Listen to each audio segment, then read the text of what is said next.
साथियों नमस्कार, प्रभात एजुकेशन के ऑनलाइन प्लेटफॉर्म पर आपका स्वागत है। साथियों साइकोलॉजी की आज दूसरे टॉपिक पर चलते हैं और वो है अभिप्रेरणा। समझने की कोशिश करना साथियों, पढ़ने को तो आप बुक्स में भी पढ़ सकते हैं, लेकिन आप थोड़ा समझने की कोशिश करना। अगर आप समझेंगे तो आसानी से सारी बातें समझ में आ जाएंगी। साइकोलॉजी एक ऐसा सब्जेक्ट है, अगर इसको आप समझेंगे नहीं तो आप चाहे कितना ही पढ़ लो वो समझ में नहीं आएगा। और जब भी इसके प्रश्न आते हैं एग्जाम में तो वो अप्लाइड आते हैं। ठीक है साथियों, तो समझते ना इस चीज को। देखिए अभिप्रेरणा जो होती है उसको इंग्लिश में क्या कहते हैं? मोटिवेशन कहते हैं। मोटिवेशन जो शब्द है वो लैटिन भाषा के किस शब्द से बना है? मोटम शब्द से बना है। मोटम का अर्थ क्या होता है? टू मूव, यानी गति करना। ठीक है साथियों, ये तो है इसका शाब्दिक अर्थ, यानी इस शब्द का क्या अर्थ होता है वो इसका शाब्दिक अर्थ हुआ। अब चलते हैं इसकी परिभाषा पर। साथियों इसकी परिभाषा देख लीजिए। सामान्य रूप से ऐसी शक्ति जो हमें किसी कार्य को करने के लिए तब तक बाध्य करती है जब तक कि लक्ष्य की प्राप्ति न हो जाए। साथियों ऐसी शक्ति की बात यहां पर करी जा रही है कि वो तब तक हमें बाध्य करती है, यानी प्रेरित करती है एक तरीके से, कि जब तक हमें लक्ष्य की प्राप्ति नहीं हो जाए। किस प्रकार से आप समझेंगे इस चीज को? आप एग्जाम में बैठने जा रहे हैं और आपको किसी ने यह कह दिया कि ये एग्जाम तेरे बाप से पास नहीं होगी, चाहे कितनी कोशिश कर ले। वो बात कई बार हमें ऐसी चुभ जाती है कि वो फिर हमारे लिए क्या बन जाती है? एक अभिप्रेरणा बन जाती है, मोटिवेशन बन जाती है।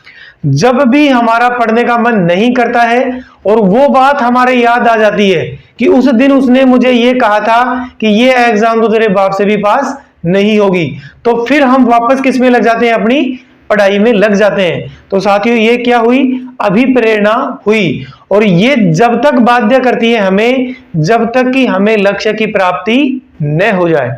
ठीक है साथियों, अभिप्रेरणा आपके समझ में आ गई होगी। अब चलते हैं अभिप्रेरणा की विशेषताओं पर। देखिए साथियों, बालक का व्यवहार एक खास दिशा में निर्देशित होता है, यानी जो अभिप्रेरणा होती है वो किसी एक खास दिशा में बालक के व्यवहार को निर्देशित करती है, आगे बढ़ाती है।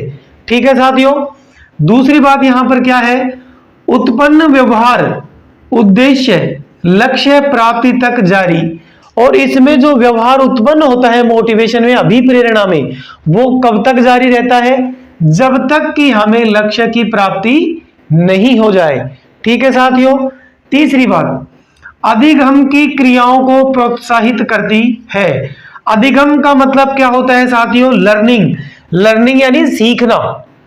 सीखना यानी ये सीखना, इस सीखने की जो क्रियाएं होती हैं इसको क्या करती है? प्रोत्साहित करती है, यानी बढ़ाती है।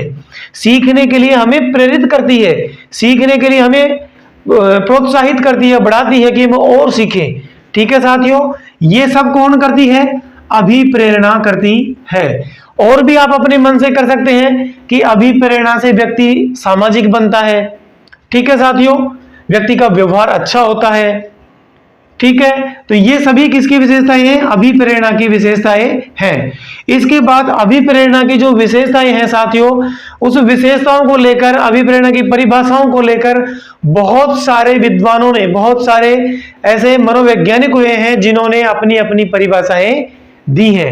ठीक है साथियों, जिसमें आप सभी को पता है, हर कोई भी बुक आप लेकर आ जाएं, बहुत सारी परिभाषाएं उसमें भरी पड़ी है। तो परिभाषाएं आप उसमें देखकर याद कर लेना, मैं सिर्फ आपको यहां पर समझाने की दृष्टि से बता रहा हूं। ठीक है साथियों, जैसे स्किनर की परिभाषा है तो वो तो हमेशा ही पूछी जाती है, आप सबको पता है, हमेशा हर एग्जाम में पूछी जाती है स्किनर की परिभाषा। ठीक है साथियों, अब देखिए अभिप्रेरणा के चरण या सोपान कितने होते हैं, यानी स्टेप्स किसके? मोटिवेशन के कितने स्टेप होते हैं? 3 स्टेप होते हैं, 3 चरण होते हैं। अभिप्रेरणा के सोपान या चरण कितने होते हैं? 3। यहां से मोस्ट बात यही है। अच्छा, एक पहली कौन सी? आवश्यकता। दूसरी चालक, या इसको प्रणोद भी कहते हैं, अंतर्नोद भी कहते हैं। तीनों शब्दों को याद रखना। और अंग्रेजी में अगर आपको याद रखना है तो एक ही शब्द याद रखना, ड्राइव्स। ठीक है साथियों, तो इनकी इंग्लिश जरूर ध्यान रखना, क्योंकि हिंदी में और भी शब्द हो सकते हैं लेकिन अंग्रेजी में सिर्फ ड्राइव्स ही होगा। उसके बाद तीसरा इसका सोपान जो क्या होता है, लक्ष्य, इसको लक्ष्य या गोल इंग्लिश में, प्रोत्साहन या इंसेंटिव, और उद्दीपक जो होता है उसको आप क्या कहते हैं, स्टिमुलस भी कहते हैं। ये इसके 3 चरण होते हैं साथियों। इन 3 चरणों को आप किस प्रकार से समझेंगे, कैसे समझना इस चीज को। जैसे मान लीजिए आपका शरीर है, शरीर में आपको भूख लगी, यानी आपको क्या हुआ, आपको आवश्यकता हुई, भूख लगी, शरीर में किसकी कमी हुई, भोजन की क्या हुई, हमें आवश्यकता हुई, यानी हमें क्या हुई, भोजन की आवश्यकता। ठीक है, इस उदाहरण के माध्यम से आप इसको आसानी से समझ सकते हैं। यानी शरीर में हमें क्या लगी, भूख लगी, तो भूख लगते ही हमें किसकी आवश्यकता हुई, भोजन की आवश्यकता हुई, शरीर में नीड हुई कि हमें क्या चाहिए, भोजन चाहिए। ठीक है साहब, अब यहां पर आवश्यकता हुई, फिर यहां पर जो चालक है, यानी इसको चालक का काम कौन कर रहा है, भूख कर रही है, यानी हमें क्या लगी, भूख लगी। भूख यहां पर किसका काम करेगी, चालक का काम करेगी, प्रणोद का काम करेगी, अंतर्नोद का काम करेगी। ठीक है साथियों, समझ गए।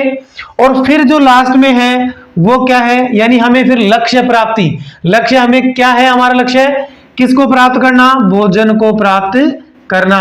यानी जैसे ही हमें खाना मिला और हमारा उद्देश्य क्या हो गया, पूरा हो गया, हमारा जो कार्य था वो पूरा हो गया।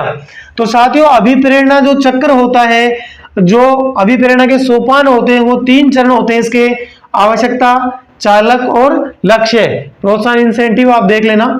यानी आवश्यकता, भोजन की आवश्यकता हुई, चालक का काम कौन कर रहा है, भूख कर रही है, और लक्ष्य क्या हुआ, हमारा भोजन मिल गया और हमारा शरीर तृप्त हो गया, और यही हमारा पूरा चक्र अभिप्रेरणा का कंप्लीट हो गया। ठीक है साथियों, और अभिप्रेरणा की बात करेंगे अगले वीडियो में। अगर आपको वीडियो अच्छा लगा तो आप चैनल को सब्सक्राइब करना, लाइक करना, कमेंट करना, शेयर करना।